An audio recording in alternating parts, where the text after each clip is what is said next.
Hello and welcome to another episode of Do You Remember This?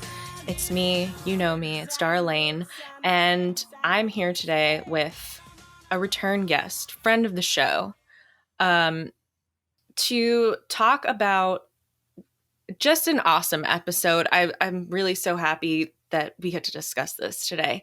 I was just on her podcast, Mother May I Sleep with Podcast. I mean, we love it. What a great name. Molly McAleer, how are you? Hey girl, how are you? I told you I missed you. We had so much fun recording that episode. And I really at the end of it, I realized that I just wanted to keep talking to you. So we had to cut it off because I would have talked to you for another 2 hours. And I mean, honestly, I missed you too. So if anyone hasn't listened to this episode that we did together, it is 4.5 hours long. It's probably in the top 3 longest. And that's the fun of the show. It's if you want to just clean your whole fucking garage and listen to a show on a Sunday where you can leave the garage and go get more cleaning supplies and come back and it's still going and we're probably still on the same subject.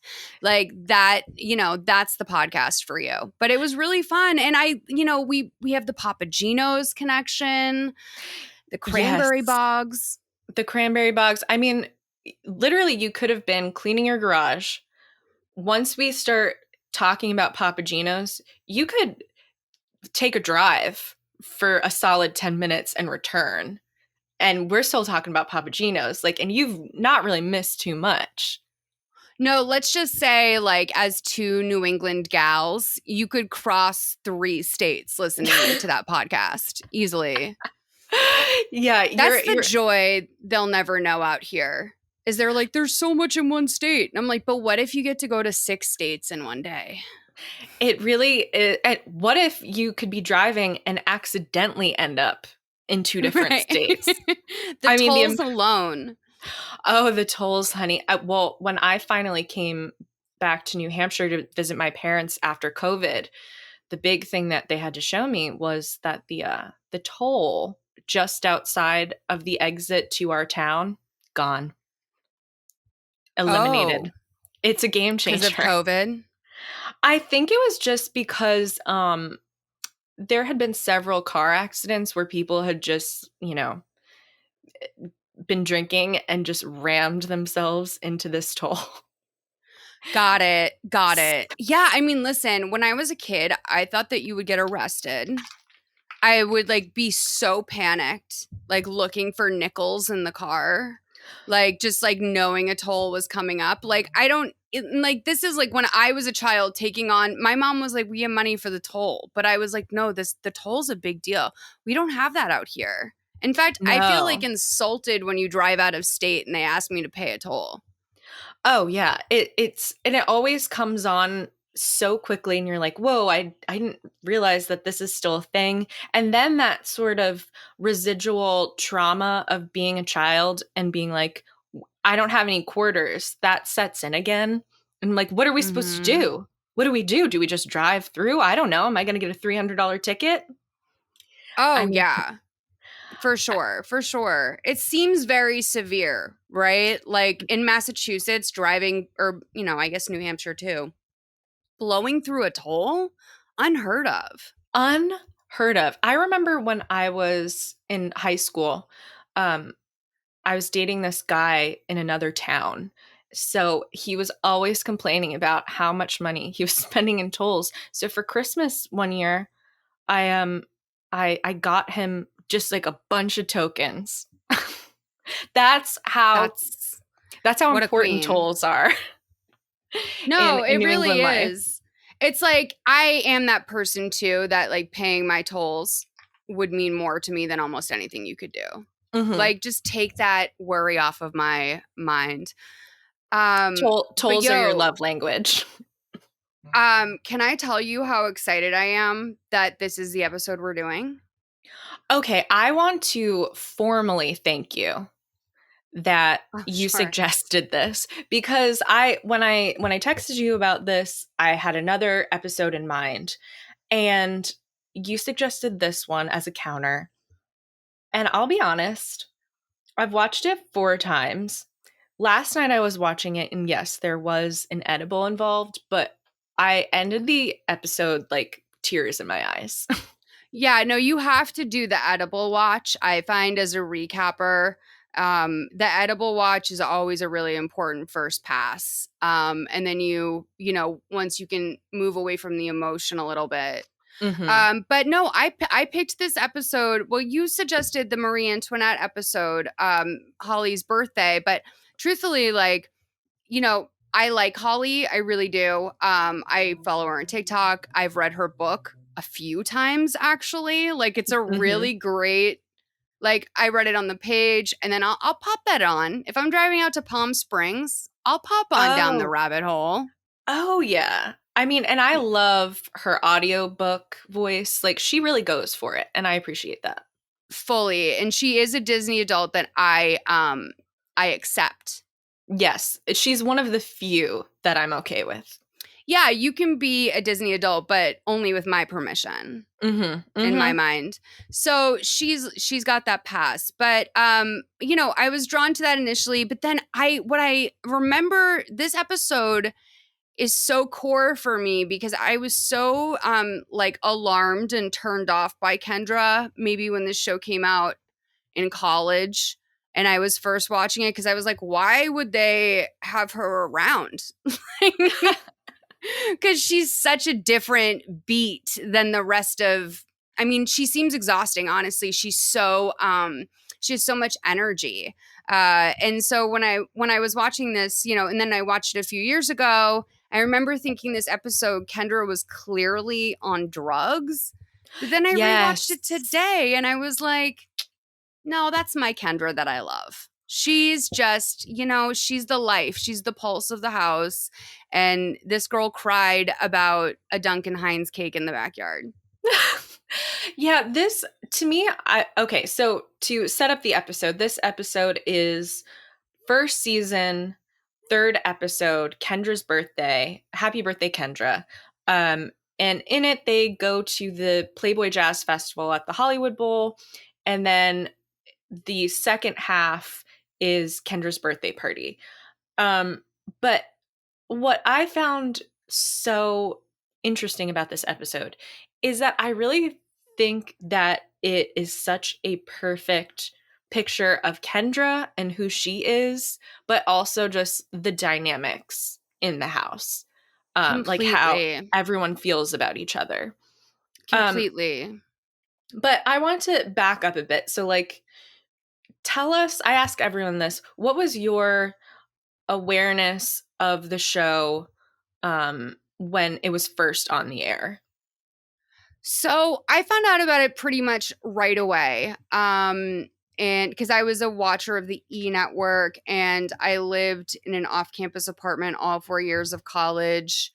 And like, while I definitely like went out and had probably more fun than even I should, I definitely was someone who would be like locked in my room whenever I could watching reality TV.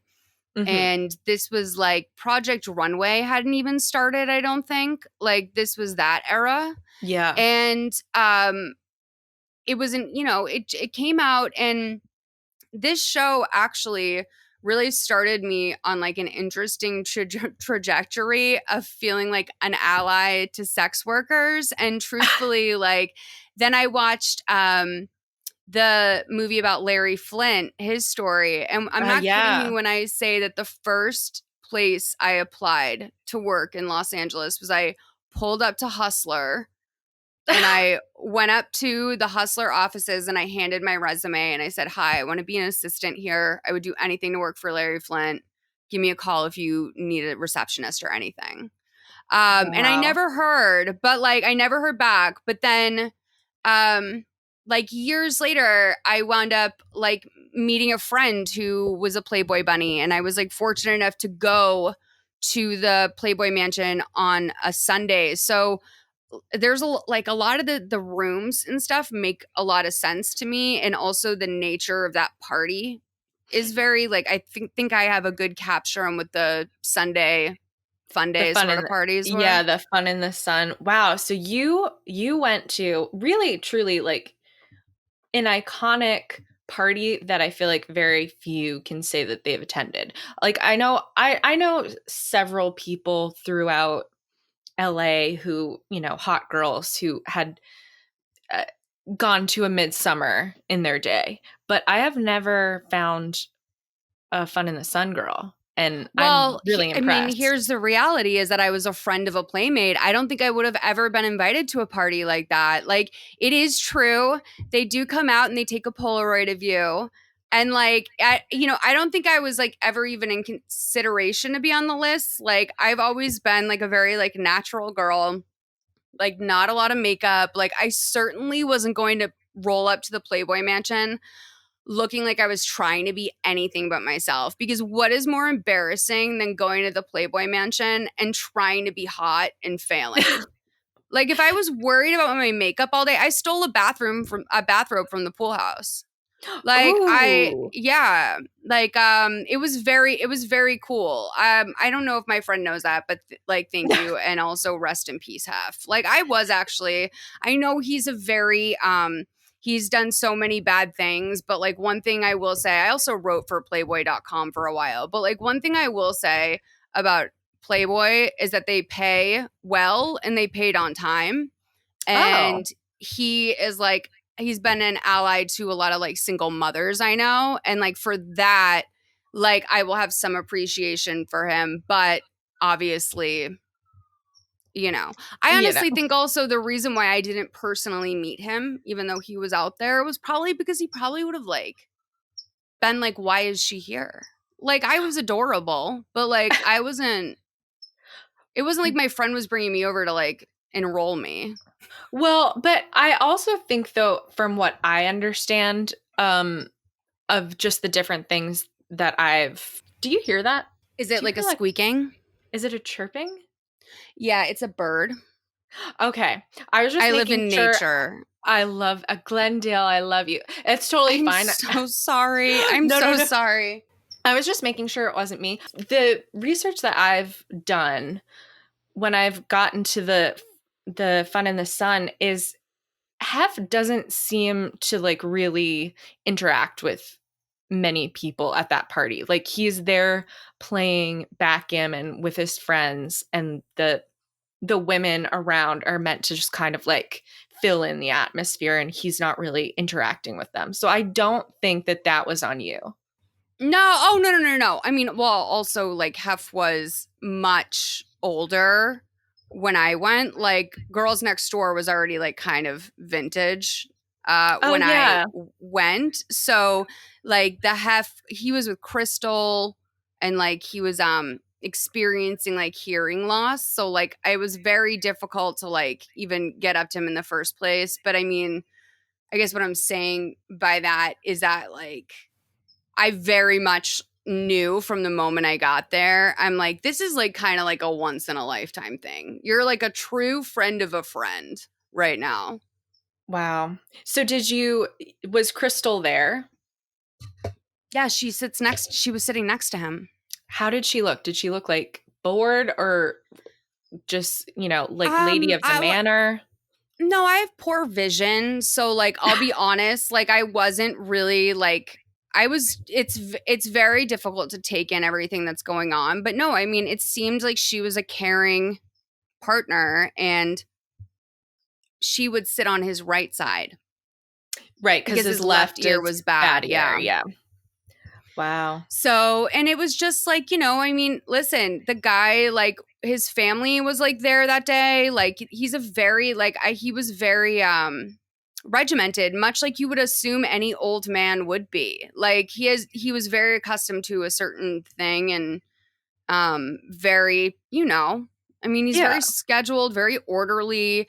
Um, that's one thing that's what the thing with Kendra though that always surprised me when I watched the show, because she seems so wouldn't say like out of pocket, but she just was like on a completely different level than the other two girls on that bus. I feel like this is a special episode to watch to like really get an idea of who everyone is and what the dynamics of the house were, because it's one of the, I feel like, the few episodes where we see Hef interacting with all three girls for the majority of the episode, and just like seeing how her energy, it seemed like at times Hef was like pretty annoyed, I which mean, I it's thought was interesting. overwhelming. She was acting much more like a grandchild than even a daughter in that situation, almost where like she's listening to hip hop music. She's,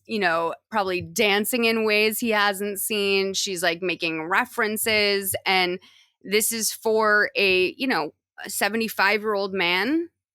That's like a grandkid. So at this point, she's 19, turning 20, I guess. And she seems like way younger than that. I mean, like you said, it feels like we're dealing with a granddaughter. It like when she gets with her friend Destiny, it really feels like we're watching two middle school girls like get wasted. Like it felt like they were doing an impression of Avril Lavigne that like didn't Yes. understand Avril Lavigne's essence. Where it was like, no, like I think you guys are just like wasted on a party bus at 1 p.m. because like your life is so strictly controlled. And like Yeah. why wouldn't you take this ride if it was offered to you, especially Kendra, which is why Kendra's always had such a soft spot in my heart, is like the mansion was her way out of the system kind of. Absolutely. And the thing is too is, have you ever read her memoir? Yeah, I think, well, yes, but it was years ago and I haven't revisited. Well, I mean, I don't think it's necessarily worth the revisit because it just doesn't have the sight into the past and like the awareness that Holly's memoir does, obviously, because Holly was a lot older when she wrote it or helped write it. And I mean, who knows how much of that Kendra wrote. And She she has was, like a different richness in her life experience as well. I would yeah, say like Kendra has a really interesting, it's like when Amber Portwood writes a book, like you're going to read it, but you also know it's a person who's commenting on something that just happened to them. yeah. And that's very much what it was like. And you read through some of like the horrible things that have happened to her in her life, and the commentary is very that was weird, huh? Like, so she doesn't have that awareness in the memoir, but you can see that like how screwed up her life was, how all over the place she was. And going to the mansion, she was like one of the rare people where the mansion was probably helpful. Here's a case for like premature memoirs, right? Because what you Hmm. just said was really interesting about how she told the story, but like she hadn't processed it. It all feels very pre therapy. Yeah, right. Like she's like, so that's wild. And like, this is why I kind of like it. It's because she's going to come back and write a book being like, wow, here's a passage from my first book. Ideally. I Yeah. mean, that's ideally what would happen. But Jodie Sweetin got her book deal for being sober and literally broke sobriety 3 times during the writing process. No.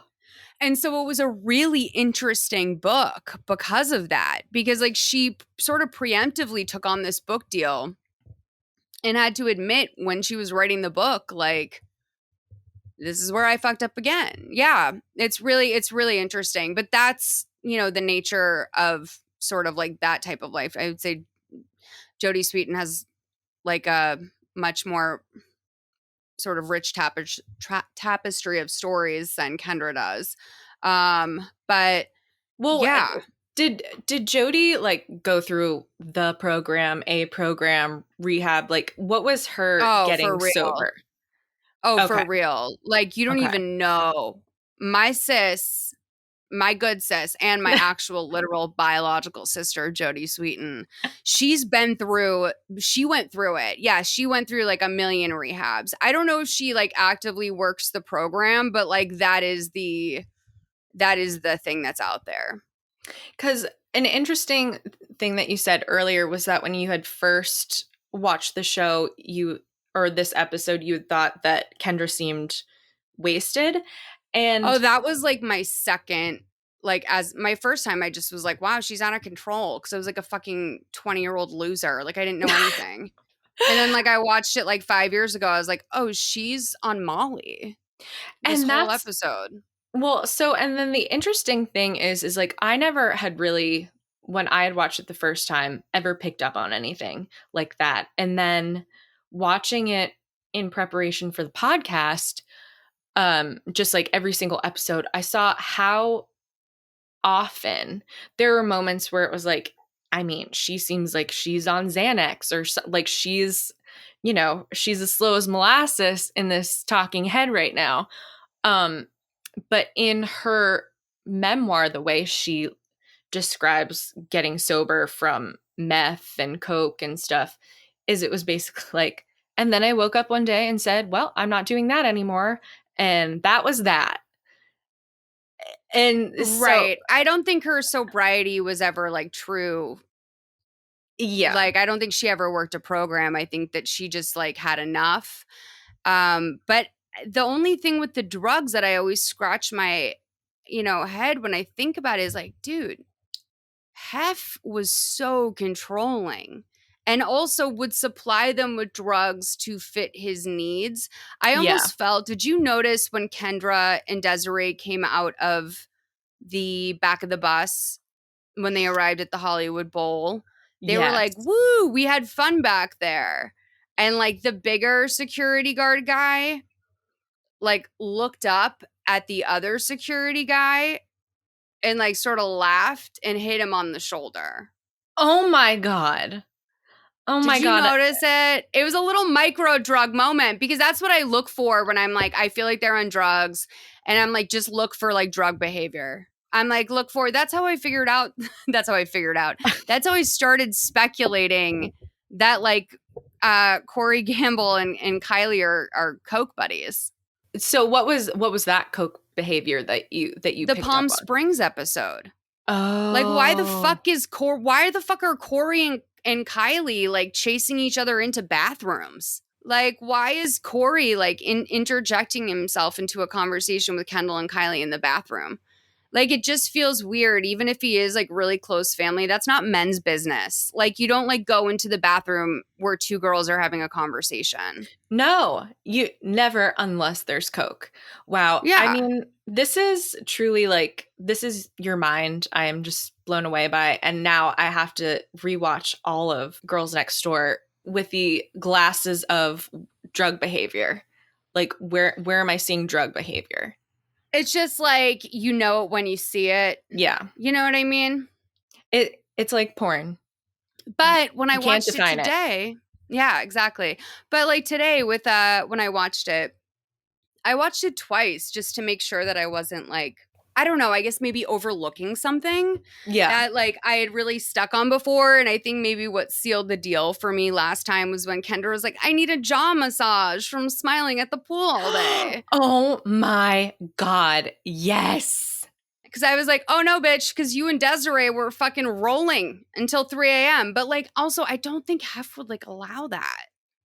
He wouldn't allow it, but there's nothing stopping them from... and okay, wow, this is filling in so much for me right now. And it's kind of like just a new level unlocked because now there are so many parts of the episode that make so much sense where there's all these moments where Hef is like, what's going on? Like, what are they smoking? I wish I had $1. Trying to make $1 out of 15 cents. Cut them off. All the back. No more champagne back there. Aww. Look at the dog! Oh, What are they smoking back there? what up, y'all? Don't be scared. Show me titties, Kendra. Somebody's whooping it up back there. I didn't really know what was going on back there. I just heard a bunch of screaming. The party's in the back of the bus. Yeah. And like making these little asides. And I did write at one point, he seems genuinely confused. Can I be real with you? Yeah. I think that if I'm going to be like, this is kind of cray cray. I do think like the security guard was sent back there to give them a bump because they were drinking so heavily. Mm-hmm. And so he's like, make sure that they have the stamina to sit through this thing and not like pass out at Playboy Jazz Fest. Because Hef was very concerned about it. And yeah, I'm sure Brian was like, these girls aren't going to make it. Go back there, go do it, and then don't tell Hef because they need to last. You better pace yourself. Yeah, We know. rest of an afternoon and an evening. And tomorrow with our barbecue. And here we are. Yeah, we had some fun back in the It bus. sounds like it. We did. You'll be fading by the middle of the night. Right. Wow. Right. Maybe something like that. Yeah, I don't know. I mean, this is like obviously, but this show plays so much with editing to the point where now you watch it and you're like, this would never fly. Same with Newlyweds. Like you just watch it and you're like, this is the most obnoxious, like clearly them replaying the same clip of Kendra laughing whenever her head is turned enough to pull it off. Yep. They would make everyone sound like they had some like sort of dementia where they couldn't remember what they said 5 seconds prior. But they definitely, I feel like, so for that reason, I feel like it's extra fair to try and read between the lines. Let's go through it moment by moment now because this was a full-blown Molly episode. Wait, like me, Molly, or like drugs, Molly? Drugs, Molly. But, Oh, you know, okay, I don't... No, I didn't know. You know what? I didn't even think of that. That could be confusing. But it's drugs, Molly. It's a Molly episode, but also You can just call it namesake if you want, if that's going to make things less confusing. But I doubt you're going to refer to me by my name. So it's fine. Well, you know what? I could actually go back to what they would have called it at this time period, which is ecstasy. Girl, they'd call it E. E. Do you guys have some E? Dude, do you have any E? No, it would be E. Because I remember the first time I heard MDMA, I thought MDMA was like heroin. And then I realized, no, E is heroin. MDMA is at least pure Molly. Like, who knows what they were putting in those? Oh, guys. Yeah. Oh, that anything could be in there, which is why you would have to go on that little website and check what your little pill had printed on it. And go like, oh, is this chock full of heroin? Let's check it out on this website. Do you remember that website? No, because I don't think it was like real. Like I felt like that was like a meme where it was like, here's like the ones that had like CK. Yes. Like no one had shit like that. Like when I was doing E in my, like, you know, the few times I did it, probably a handful, maybe like 5 times or whatever in my very like limited window of doing that. Cause then I became very afraid of it. There was never anything pressed into it. The only thing that was probably pressed into it was like drugs that if you told me I did them, I'd cry. Oh man. Yeah. Maybe I feel like maybe the pressed E is a little more late 90s. It feels very Euphoria, like yes. Can I exchange an egg? Like I'm getting very like that vibes because that's when they would be like, it's designer drugs, like that's how you know it has a smiley on it. And it's like, no, by the time I was buying an E for $20 it was not that refined. It looked like a CVS vitamin. And it's hard to look that up on a allegedly real website. For sure. Well, let's jump into the episode. So this episode, like I said, is a pretty iconic episode because it starts off with, I would say, Kendra's biggest quote. I love the staff. They're not just help, you know, they're also people too, you know? And it's just like a lot of her interacting with the butlers and stuff, which of course big against the rules according to Hef, but she was always down there fraternizing. Can I say though, like this was like the only action she had like in life, like unless she wanted to talk to Bridget and Holly or Mary, like Yeah. the staff are like her friends. Oh, definitely. I mean, and I think they're the only ones that she has anything in common with. Completely, because she's working class background herself. And like, you can tell that like she is like, if you worked at like a restaurant and like there was like a 19-year-old employee, you'd be like, oh God, this girl drives me nuts. But like, she's so, you know, there's something about her. Like they can, you know, it's like she always shows up late, but when she's there, like everybody enjoys her and there's something about her and the customers love her. Yeah, maybe like doesn't pick up on social cues during side work, like at the end of the night when you're just like trying to like count your tips, like fill your shakers and get the hell out of there. Like maybe she's trying to invite you to a bar and can't read the expression. But that's the thing I envy about Kendra is this starts with her like powerlifting, like a just, you know, I mean, Kendra for the Olympics. Yeah, it really does just like show everything about her. She's powerlifting in the beginning and then she's rapping, and yeah, I think her rapping "Si Senor Mi Amor" to everyone and repeating it over and over again is really just a glimpse of what it would be like if she was working at a TGI Fridays at 19. Yeah, it's like it gave me like such secondhand embarrassment. Yeah. I'm like, oh, this is like so painful for them to listen to. But the editing is what's brutal, is because they make it seem like she said it 15 times. Yeah. And maybe she did. But my favorite part, can I spoil, is at the end when she drops the line when she says, "I'm a Mexican rapper." And the cook looks back at her and he's like, "Yeah, you look like one." And she laughs and she goes, "Wait, really?" And I'm like, I love her. Like I do. I love her. She's really, I think, a pure soul in a lot of ways. I think she's a hustler, and I think she's trying to make her way in the world because she's had to, but she is just like just a genuine, oh, wait, I do? No, Kendra, you don't. But God bless. God bless you. Well, the thing about Kendra that I think is so special is that there's like millions and millions of girls just like her. Yes. And in her exact situation, and she could be that pretty, but if she didn't have that personality, it wouldn't matter that she was that pretty.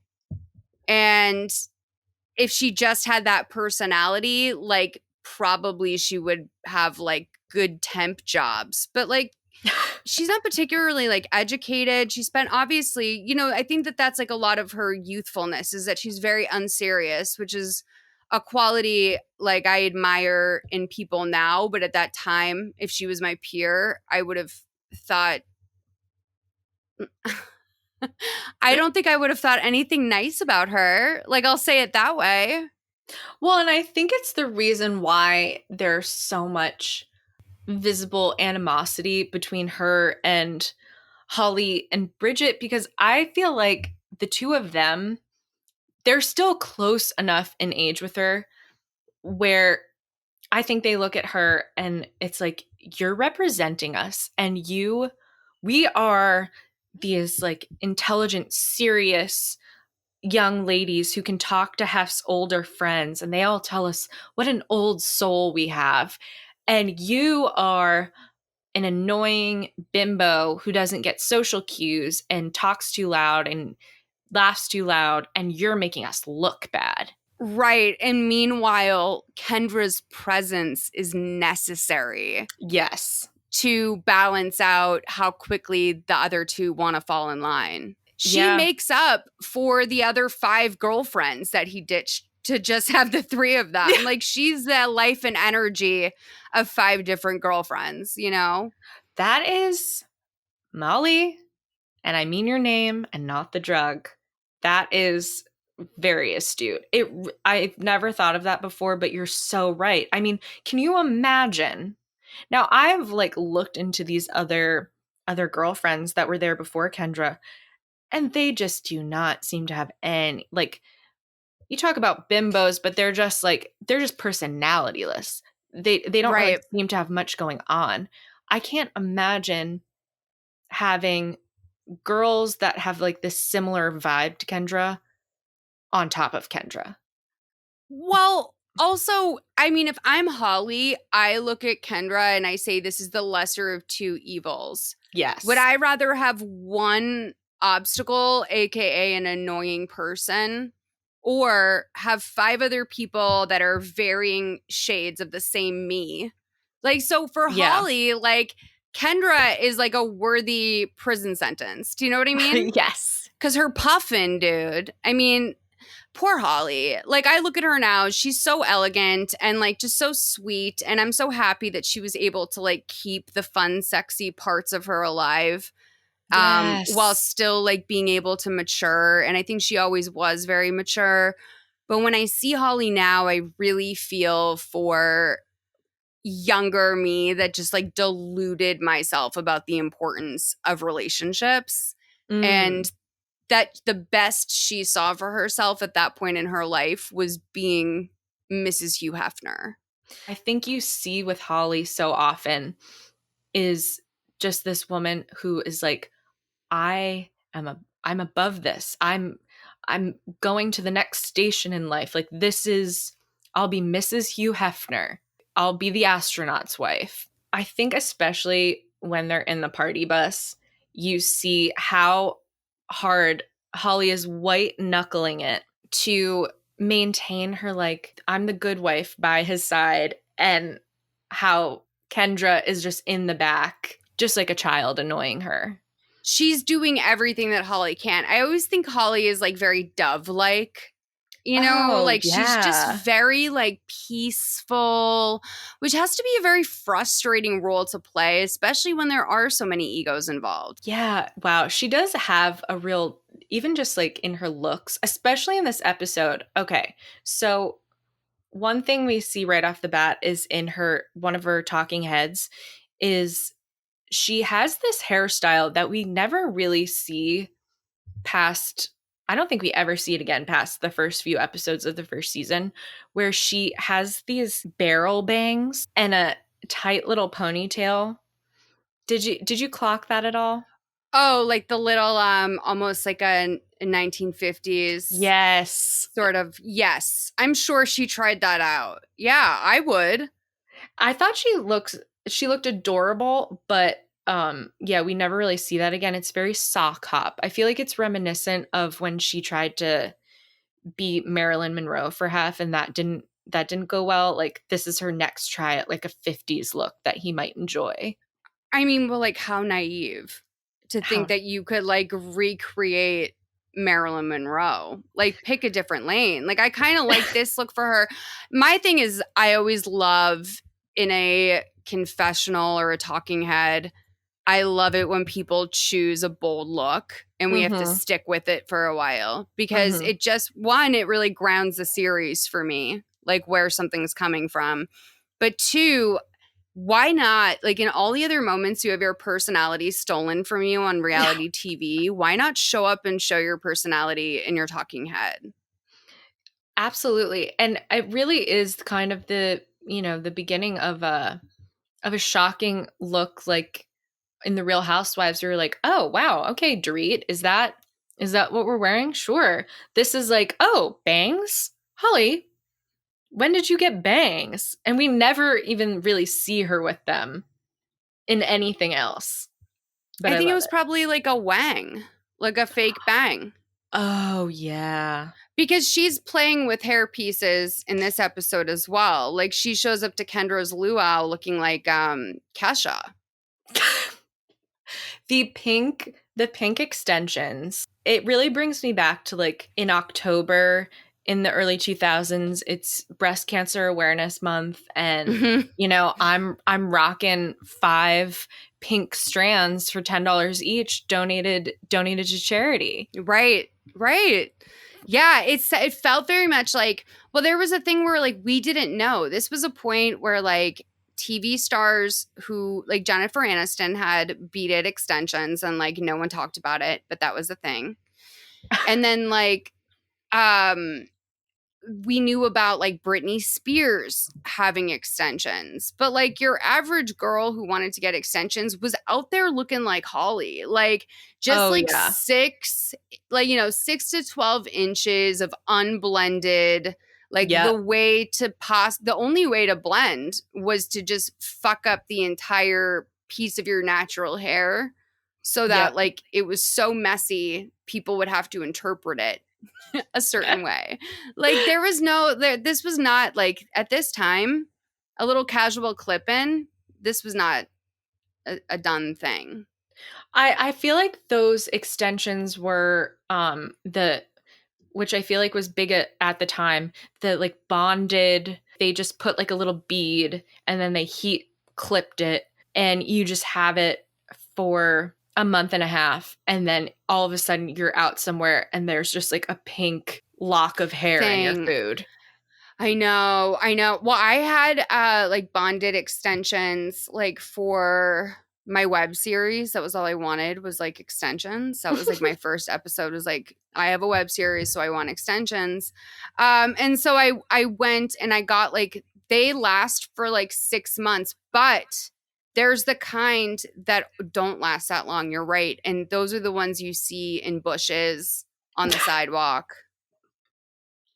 It's very sad when you see it, honestly. There's nothing that bums me out more. Yeah, and it's such a, you just like see it, and no matter where it is on the street, in a bush, on a curb, it's like a spotlight is on it. It's just like, whoa. But wait a minute. No, this is a moment of hypocrisy because I will say that when mine eventually did start to fall out before I like went and had them all taken out, I thought it was hilarious. I would like throw them at my friends. Like I have in bags other friends of mine's pieces of their old extensions. Okay, I was not expecting that. I was not expecting Now that. that And I love think of it, I'm sorry. You know what? I'm a fucking liar. I think it's funny. I don't think it's sad. I think it's funny.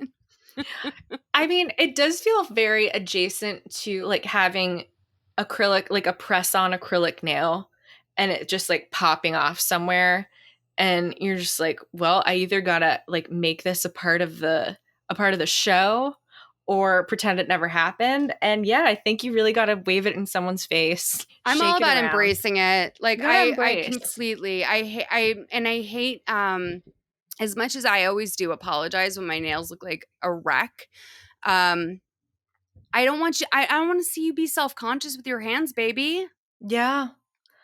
You know, I'm like, girl, stop worrying about it. Like, it I don't know. happens. We're all out gardening, you know, sometimes an acrylic pops off and you just got to go with it. Kendra wouldn't care. Oh my God. Kendra is the type of person who she is walking around with like 3 acrylics on each hand, No, like I know. at all times. She'd be like, I put it in half salad. Like her laugh is on another. Yeah, that's a good one. Do it again. Yeah, it's one of Trisha Paytas's laughs too. If you notice, like whenever Trisha's starting to go into the dark zone, she starts to. It's like the Kendra laugh comes out. Holly purports in her memoir that the Kendra laugh is fake. I believe that. I think I believe it too. I think that could absolutely be like a defense mechanism. Yeah, not knowing what to say, feeling uncomfortable. Ha ha ha ha. It's just too forced of a laugh to be real. But it's also like so exaggerated that it's almost like something someone would take on to be charming. Yeah. Mm-hmm. Yes. Especially someone childlike, because they're like, if I just have a silly laugh, but I'm like this pretty girl, and like I'm letting them know I'm signaling that I'm goofy. Like, I think she's smart in that way. I think that, like, that's also, like, a childhood trauma sort of thing, too, that she's, like, adaptable like that. But Wow. Yeah, that's true. Well, okay. So back into the episode, they're going over to the Hollywood Bowl. They get on the bus, and we see all of the staff putting together this bus. Hef always says the mansion is the best place to be, so he doesn't like to travel. But when we do, his staff has a lot of work cut out for them. This is what it takes to prepare for Mr. Hefner to be able to leave the house. We have a complete staff here that's already in their boxes waiting for them. We have to bring wine glasses, champagne glasses, rocks glasses, 24 bottles of Cristal, 24 bottles of Chardonnay. Every department's working on their little things. We're trying to get our bites in right now before they all get here because it's going to get really crazy. What are your thoughts on Brian, the sort of like staff house manager who puts together all this stuff? Like when he's going around like, oh, Mr. Hefner needs all of these things. We've got 24 bottles of Cristal, 24 bottles of Chardonnay. We have to bring the champagne glasses. And to me, I feel like he's maybe making like a bigger to-do out of it than it really is. no, that's exactly what it is that they're trying. This was like a time when like opulence wasn't frowned upon.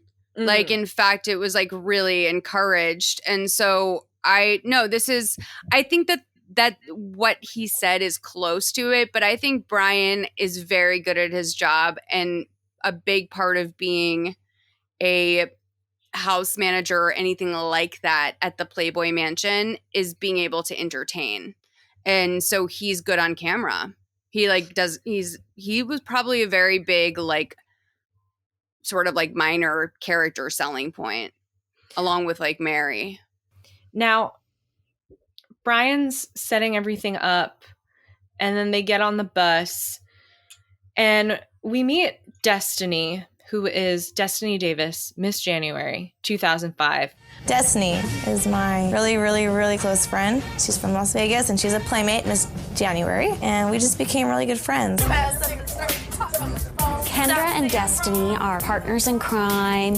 They're both a little bit wild. And the two of them are getting shit-faced on something in the back. And I do feel like this is a really interesting scene of the juxtaposition of Holly and Kendra, where they cut to Holly and she's like, I heard a weird statistic that more people are killed by coconuts falling on their heads than by sharks in the ocean. I'm like, oh, Holly, like, I know that sweet girl was Googling Hawaii facts. oh my God, you're so right. In preparation for the party. She was Googling Hawaii facts. Yeah. Mm-hmm. Our sweet God bless girl. her, right? Sweet girl. Yeah. She wanted to make that party great. She's with her elderly boyfriend. Like, they're holding hands, like, not just even in like the front of the bus in a chill way. Like, they're seated there, like they're getting off the next stop.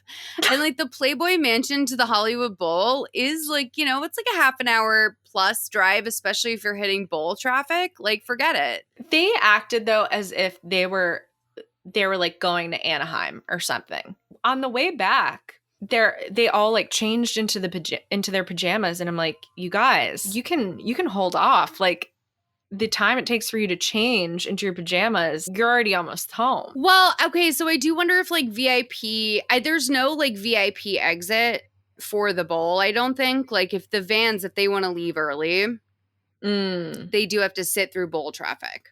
Okay. Well, I'm glad you're in the know on that one, because I don't know the VIP bus rules at the bowl. Well, like, bowl traffic in general is bad, but like when you think about where the VIP parking is, it's like, where are they getting through? Like, are they driving through the forest to get to like a main? There's no like escape route. So I think they wanted to leave like as things. It seemed like they got there late too, if I'm being honest.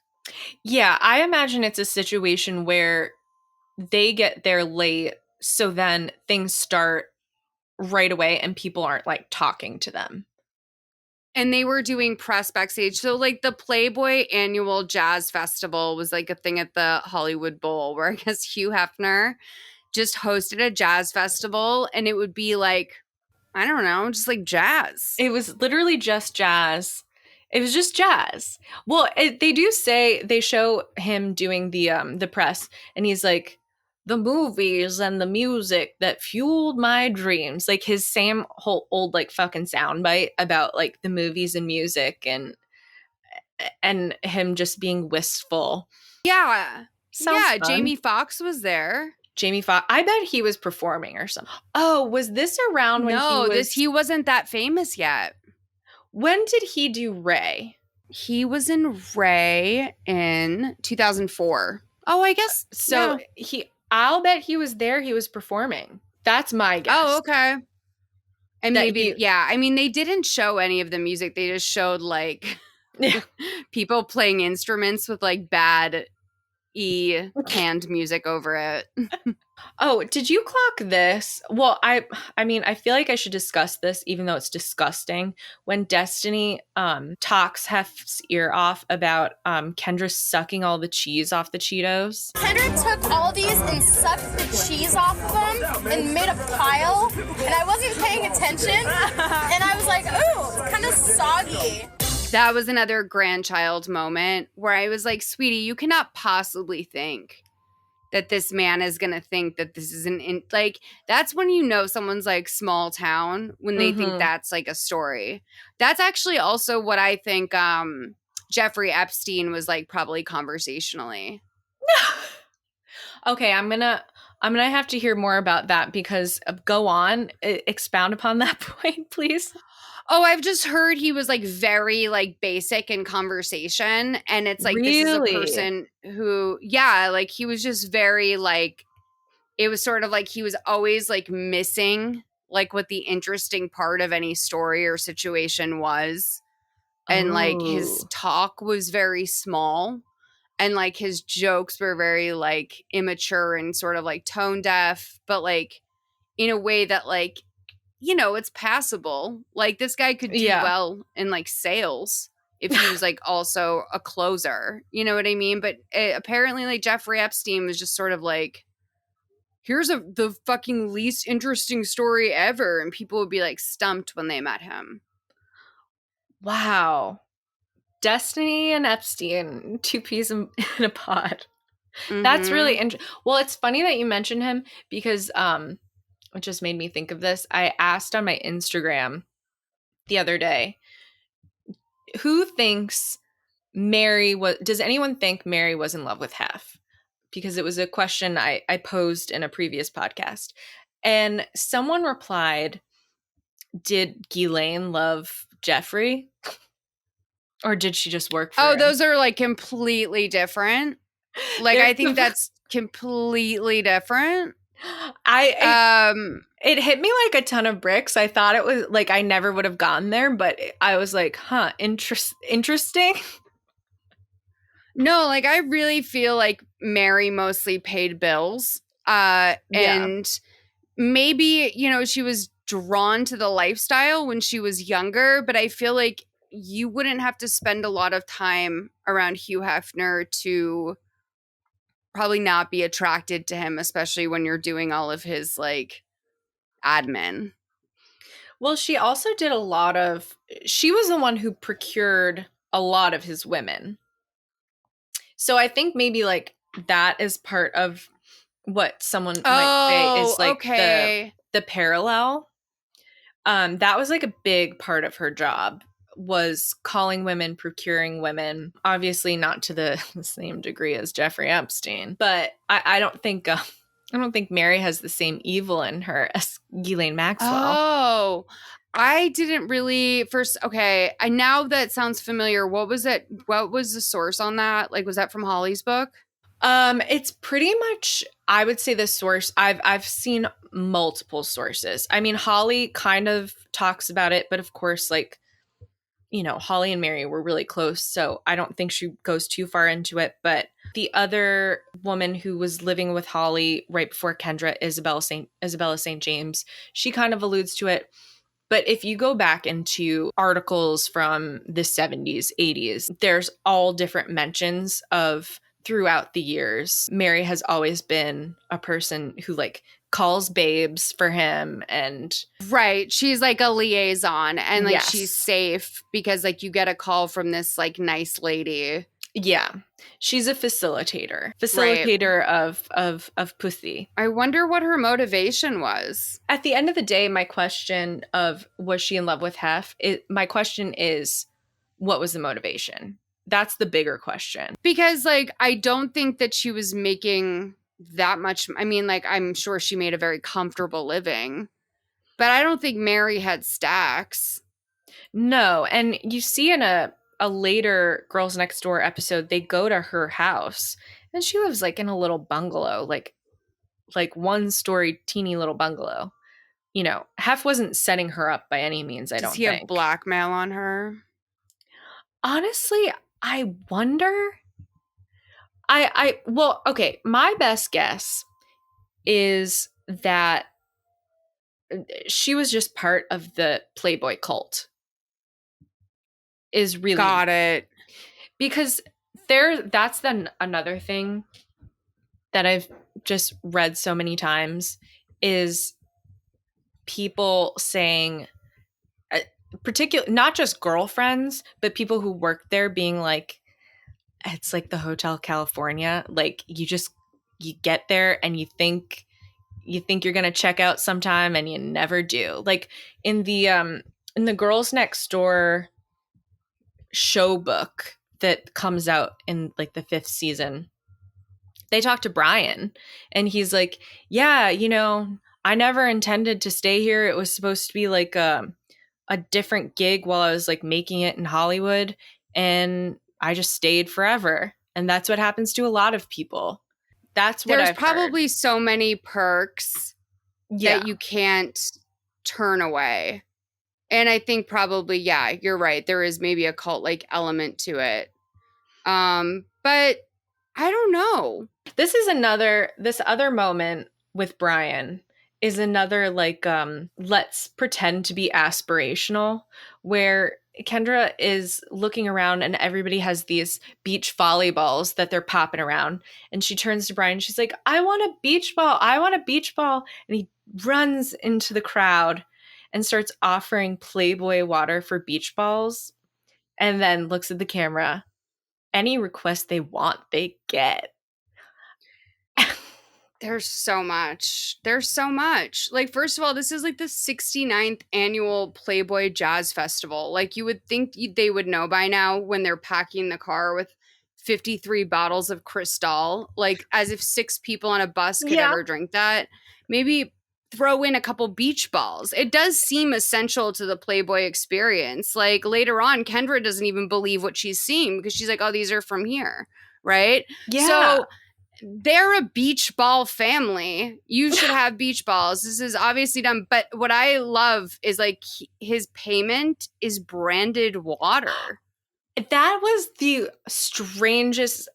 I mean, I guess you don't necessarily want to be paying for water at the Hollywood Bowl, but don't tell me it's Playboy branded. I don't care.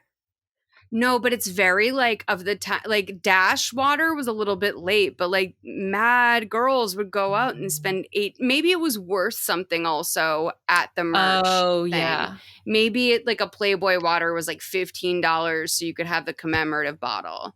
This is pre-recession. People were crazy. They were buying there were people creating volcano water. You know, you had black water and people would go and get it. Diamond water. But also like Donald Trump water. Like I'm surprised Bethany probably does do like an Essence water. I think she has a sort of sparkling water situation. Yeah, I mean, she's not leaving herself out of the water game. I hope not. I will say though, I don't understand why they didn't have Playboy branded balls for this event. Oh, I mean, 100%. That's a fucking amazing point, actually. I mean, come on. That seems to me like 101. They know that they do It this also every seems year. like the one thing they could do.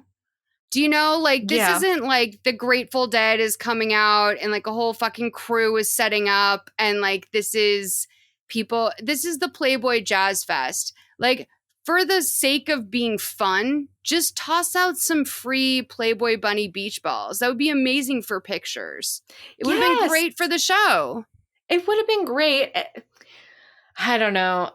The water just isn't enough. Who wants the water? And they just brought that from home. Like, I doubt that was even at the concession stand. That was just something they brought from home because when you went to the mansion, if you got a bottle of water, it had a Playboy Bunny sticker. I'm sure it was just like a Dasani with a Playboy Bunny sticker slapped It's like on the it. same. It's like a little wraparound. You know what I mean? Yeah. It's a little Nestle butter with a wraparound.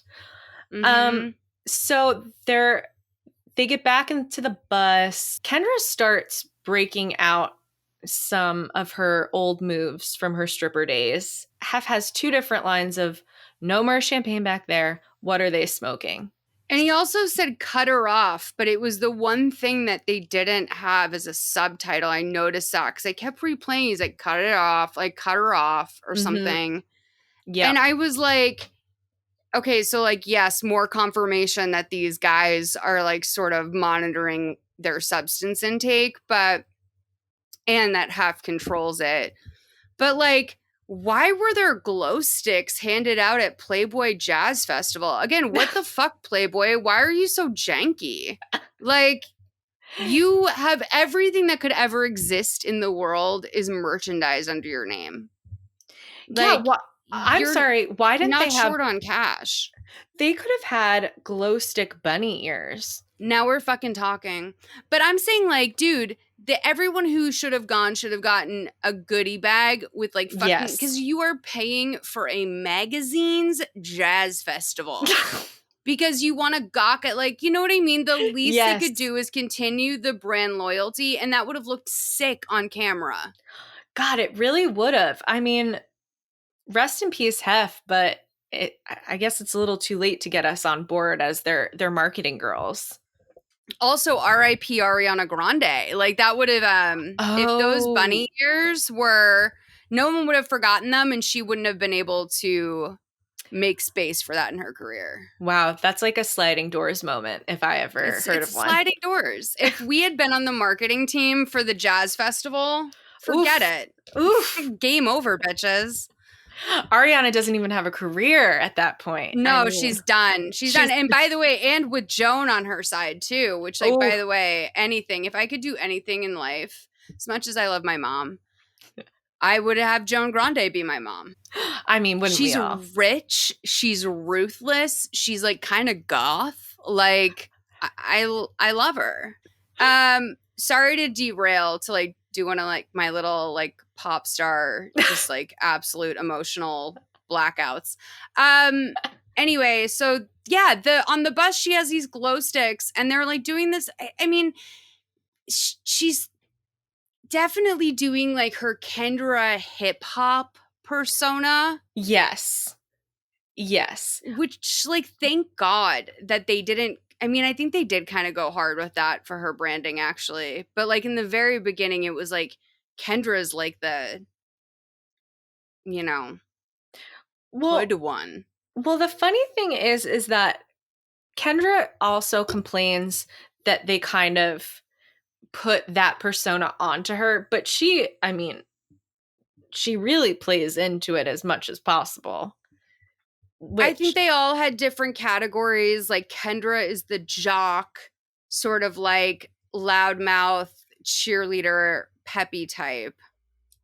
And then Bridget's your classic Midwestern girl. By the way, rest in peace, Bridget, because my girl, as I said to you via text earlier, she was put into a cupboard. She was put into the cupboard that, like, Luann told Alex McCord to go back into. Like, my girl, Bridget, she meticulously cut musical notes out of felt, and they looked like shit. Absolutely. Like, honestly. And she knew it, though. She wasn't happy with it. She knew it. She knew it. And she shouldn't have been happy with it. But I liked the spirit of it because that's something I would do, me and normie, you know, like just a normal person. But she has so much access. This episode seemed like she really felt a little unhinged with all of the different crafts that she didn't have a full handle on. Like after they leave the Hollywood Bowl, then we pop over to Kendra's birthday. And it's such a it seems like Bridget is so fucking mad that she didn't know what the theme of this birthday party was going to be until the day of.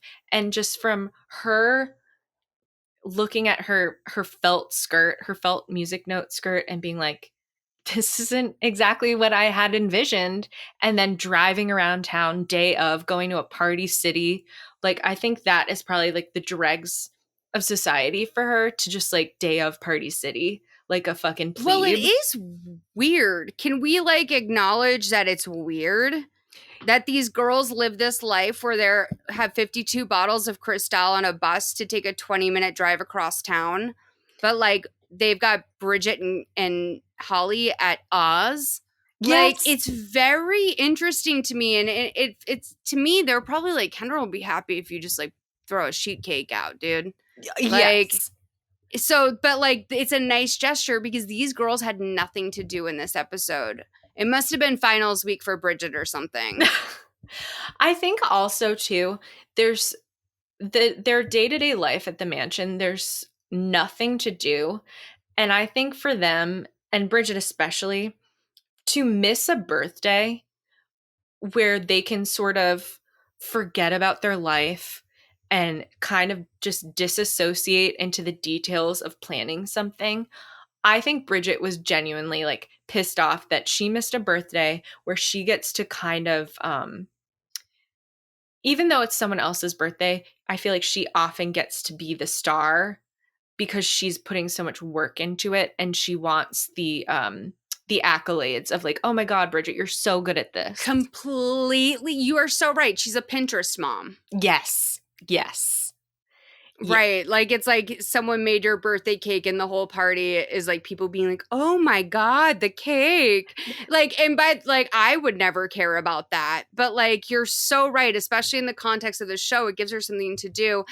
I mean, she really does have second grade teacher energy that's like not reaching its potential. It always surprised me even that Bridget was into the Playboy lifestyle. I think you say the Playboy lifestyle. That always took me by surprise about her. Yeah. And I completely agree. She feels, like you said, second grade teacher energy, and also feels so non-sexual in a lot of ways. But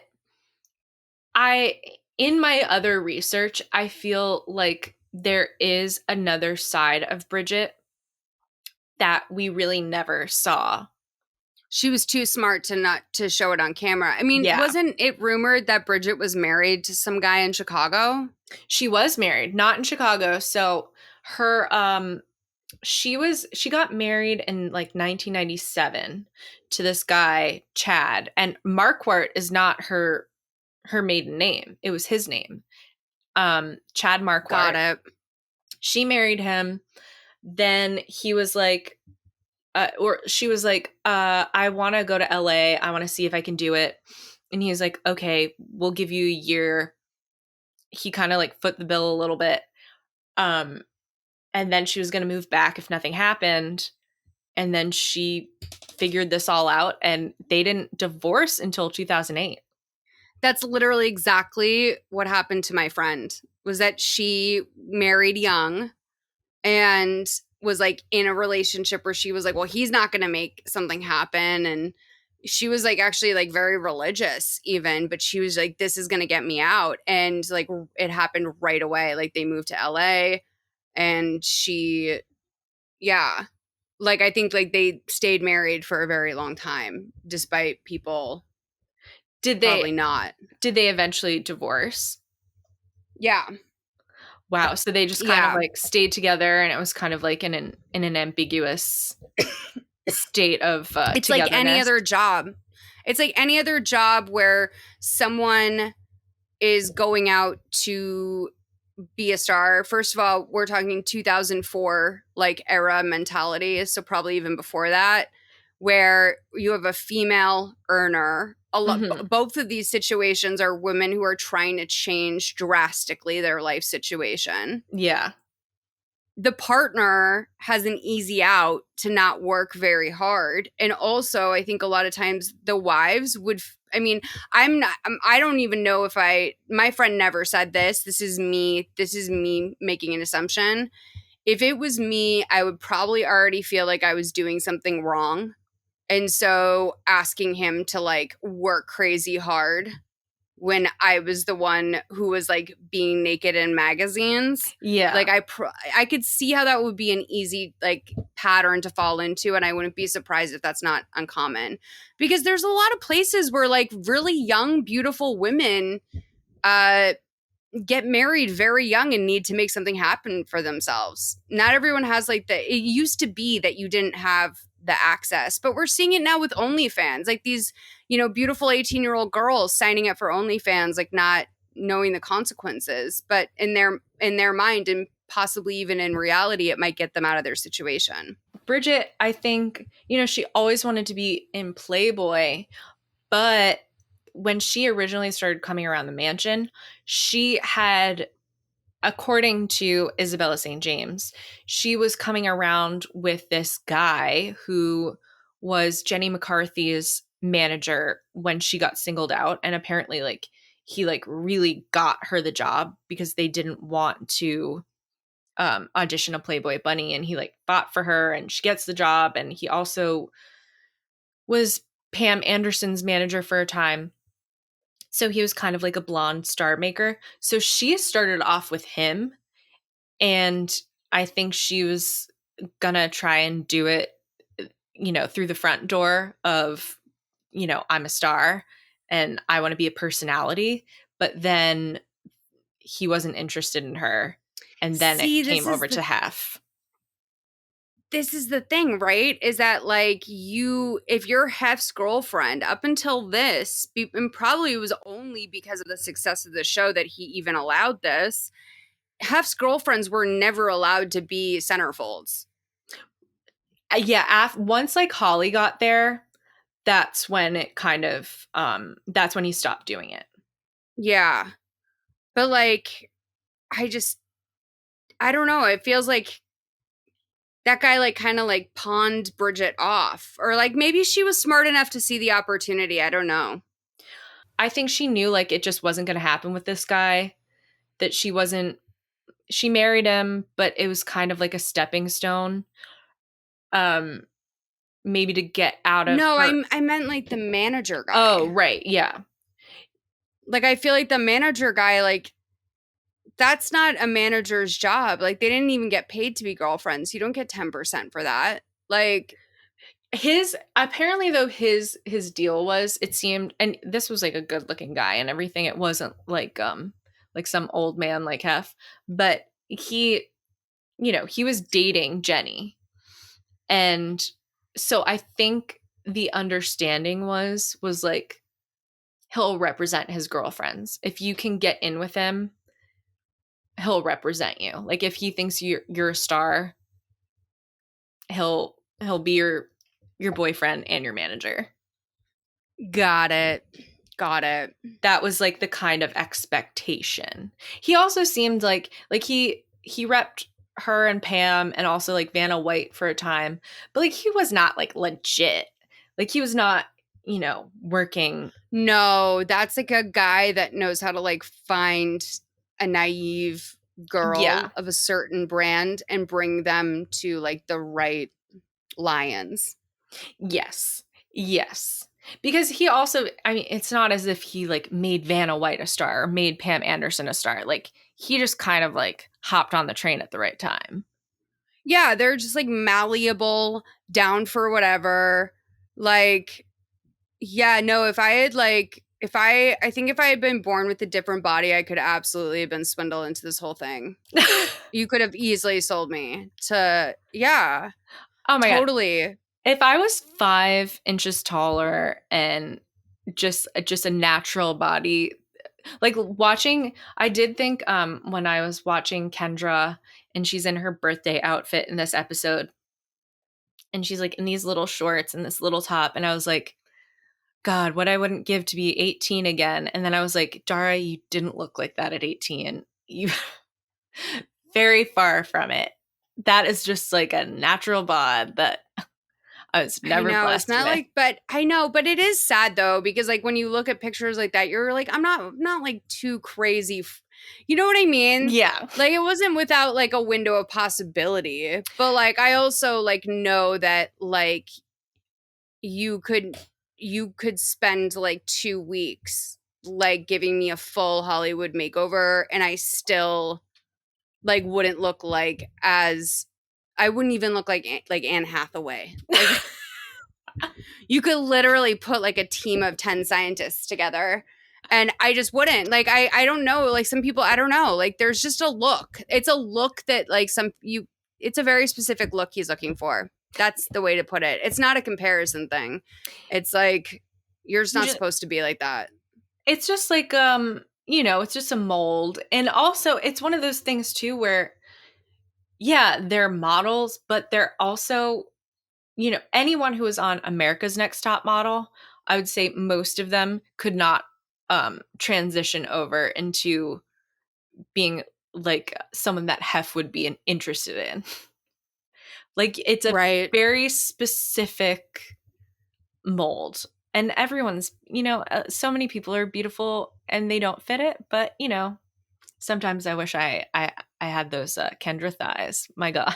And you can see even like beautiful young Kendra like retrofitting herself to his image to the point where it's like, like her hair is completely fried. Oh my God. And I was looking at like, I was just thinking about like, oh my God, when I was her age, I would like completely fry my hair like that too. Like I just thought like, oh, whatever, it'll grow forever.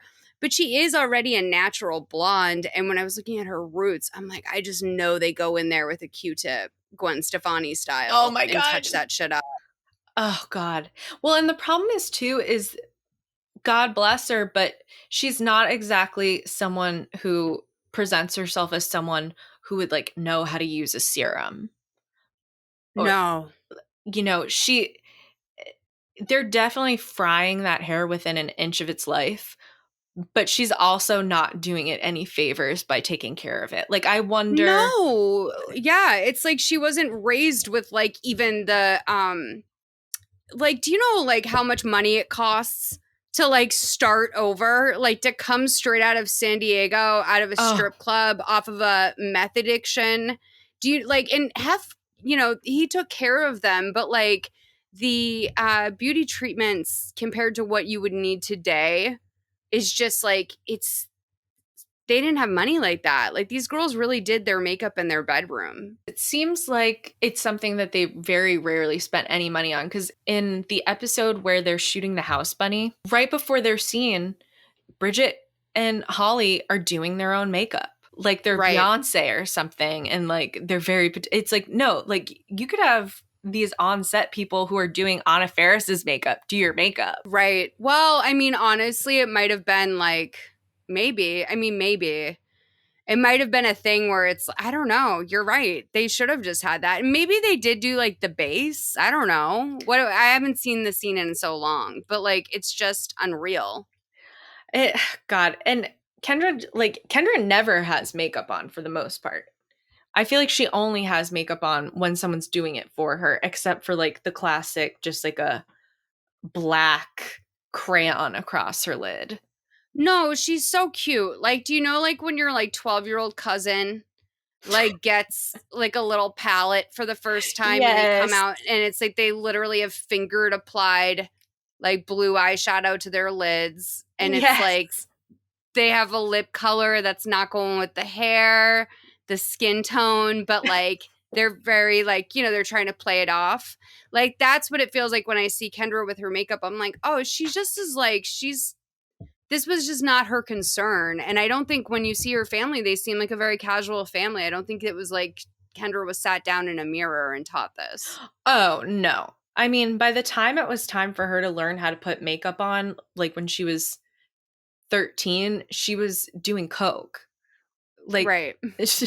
there was no time to be sat down for a makeup lesson. Yeah, and I would say like the drug heavy crowd at school was like traditionally not known. For There was their always makeup that one skills. girl. No, but you knew. That's how you knew. Yeah. It's because you were like, oh shit, girl, okay. We're doing a raccoon eye at age 16 at 8 a.m. All right, I get it. I get the vibe. Oh my God, that is so... Yeah, you really could just tell, like, okay, that's a little too much, or I know what you're up to. Yeah, oh, like a mauve lip and like a clearly like sink done bleach job. Yeah, I get it. Like fucking Kim Mathers. Like, I get it. So we finally get to the birthday party. Wait, did we do the scene where they went to the party planning store when they went to Oz? No, we didn't. We did not. So like Oz it's AHHHS, okay? And it is basically like a refined Spencer's. Like you'd actually find some like okay, maybe take like the if Spencer's is the women's section at Target, I would say that like Oz is Urban Outfitters, where it's like slightly more curated. You're going to find some like sort of like goofy stuff in there, but yes, all the basics are there as well. And it was at that time, because it held up such a really valuable piece of real estate on Sunset, a very like kind of like tourists went there. Yeah. I remember the like first time I came to LA, my cousin who lived here took me there. And I was like, yeah, like, what is this place? But okay. And it's perfect. It's exactly what they would buy each other, and it's exactly where they would go. This is a very like Bath and Body Works friendly crowd, I would say. Like these girls, like you could give any of them like a cucumber melon gift basket and they'd freak. Yes, without a doubt. Oh my God. Now I think Holly's more of a love spell. But Bridget, I'd say a full cucumber melon all the way. Totally. But like also like that's one thing that I really liked about this show, and now I sort of like look back and I wonder about the messaging. Yeah. They were very clear to not portray these women as gold diggers. Like these women were grateful for everything they got. Of course, we're going to see the most extreme example of that in this episode. Yes. But like these women were thankful for everything they got, every little handwritten note, every little like framed photo. It was like, it just, the money never affected them. It seemed like they were very down to earth girls. And it was almost like that was more important to portray than almost anything about them. Well, that they were very simple. And in the very first episode of the series, they talk about that. Like, oh, people think we're gold diggers, but we're not. And yeah, the whole thing, because I think it was just really important to Hef, because he wanted it to be, these girls are here for me. It's not the money. I'm affording them this beautiful lifestyle, but they're not even here for that. They're here for this wonderful man. But it's also funny though too, because only these sort of like salt of the earth young women could live there and live this way, because honestly they're not getting enough for what they're doing. No, I mean, like when I saw Kendra and Destiny come back from the concert, and like the first thing they run into in the hallway is dog shit. Yeah. One that was like obviously placed there by production, just because it was like the rooms are closed with the dogs in them, I think. Yeah. But that's why the house smells, is not because like there's dog shit. It's because Kendra's cleaning it up. Yeah. It's because like she's literally just dropping it into a trash can, like and maybe gonna bring it, but she's not scrubbing the rug. No. Like that's why the house smells.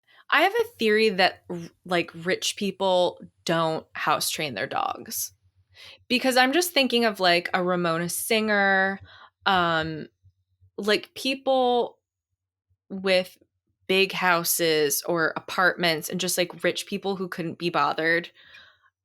It just seems like you always hear about like, oh, there's dog shit everywhere. The dog's always pooping.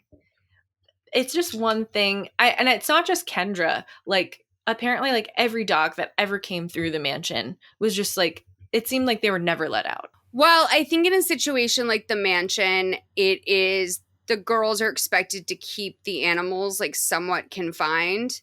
And it's also like as like weird as it is to say, I feel like it's probably like a lot of work to like get the dogs in and out of the mansion compared to like if you just have to throw open the back door and let the dogs out, you know? Yeah.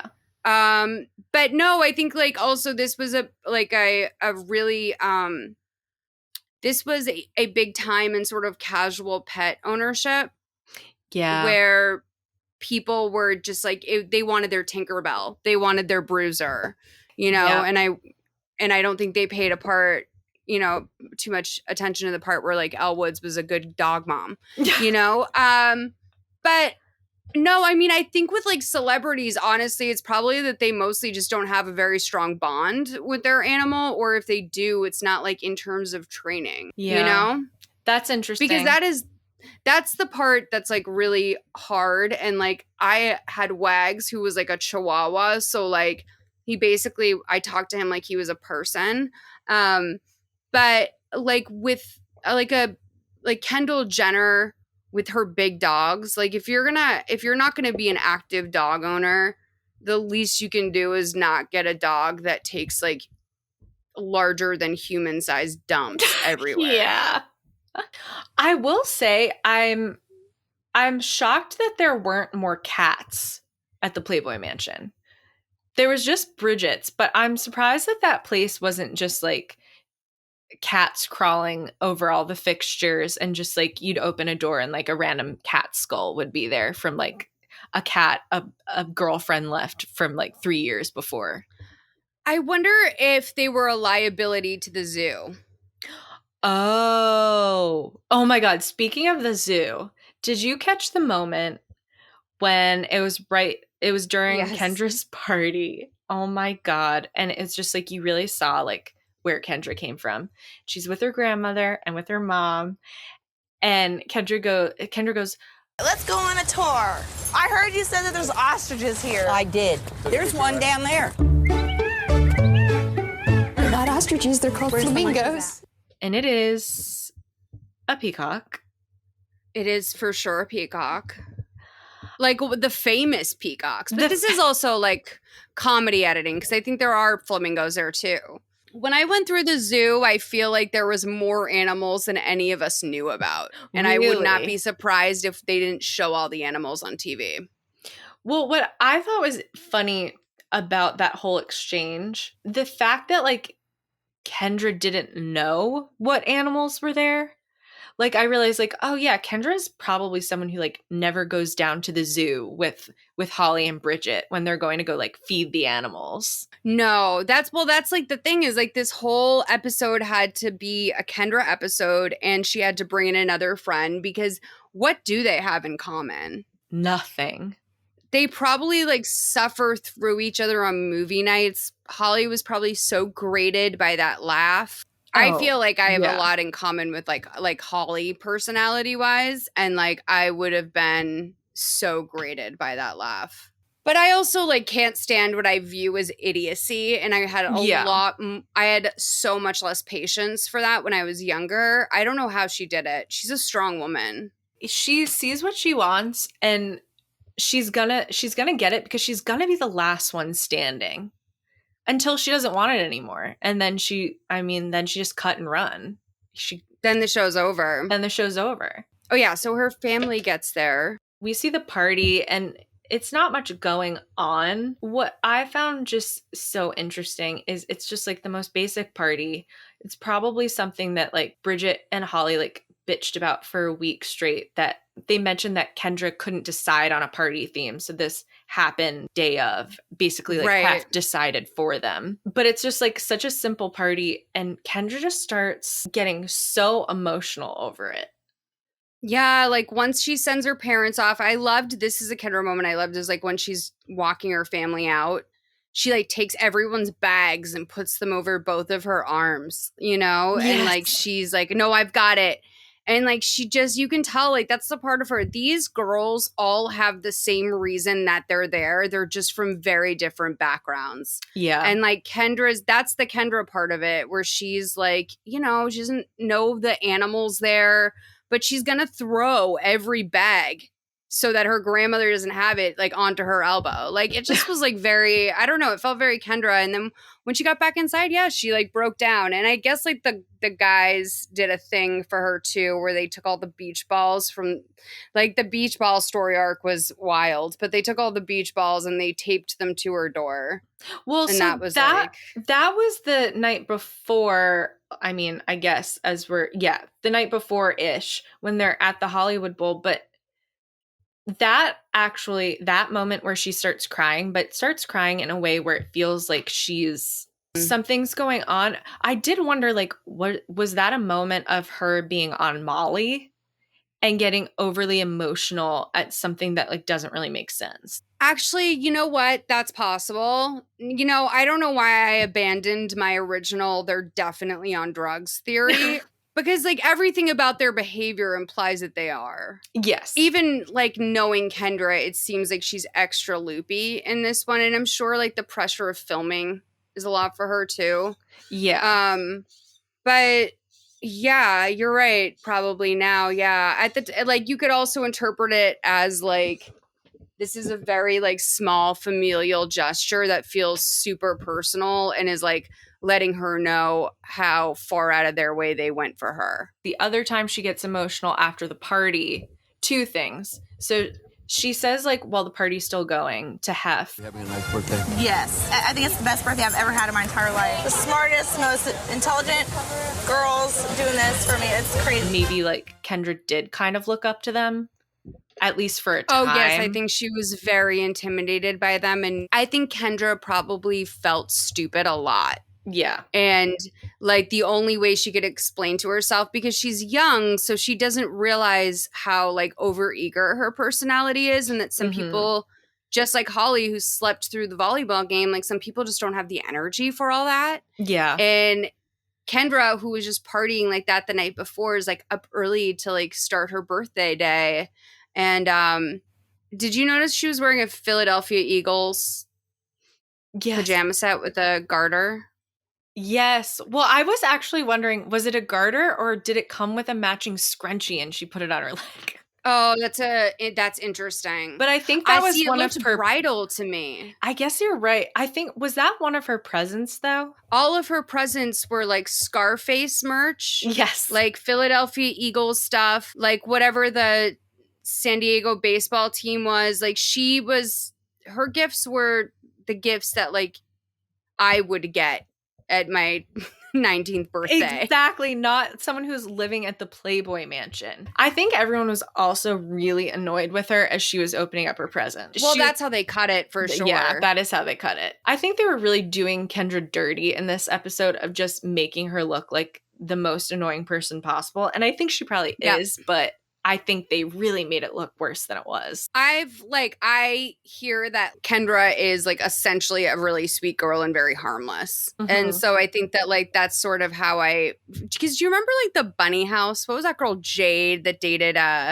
Brody Jenner? Jade, yes, terrifying individual. Like there were girls like that in the mix, and I think that that's what cleaning house was for Holly. Like I think settling for Kendra was the best thing to do. Yeah. We have like Holly, the vixen, like / wifey.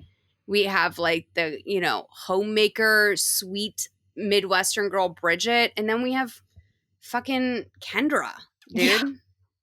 In a league of her own, truly. It's a goose that laid the golden egg. We've loosey-goosey gone through most of the episode. Are there any other thoughts? Not really anything in particular. It's just like so crazy to be like significantly older than they were. Yeah. Because they were older than me, I think, when the show started. And I looked at them like adults. You know what I mean? So to be significantly older than they were in this show, it does feel like really glamorized indentured servitude. This was really fun. Thank you for having me. This was so fun. Can you tell everyone where they can find you. Yes. You can find my podcast that Dara was on, Mother May I Sleep With podcast, anywhere you listen to podcasts. You could also find my network, Solid Listen, at solidlisten.com. Troy McEady is on our network. Liz Bentley, a lot of people you may know. We have a lot of great shows, and we're going to be introducing some exciting new shows in the future for people you may or may not know. So check that out as well. Ooh la la. Well, thank you, Molly. This was so fun. Let's do this again soon. All right, bye.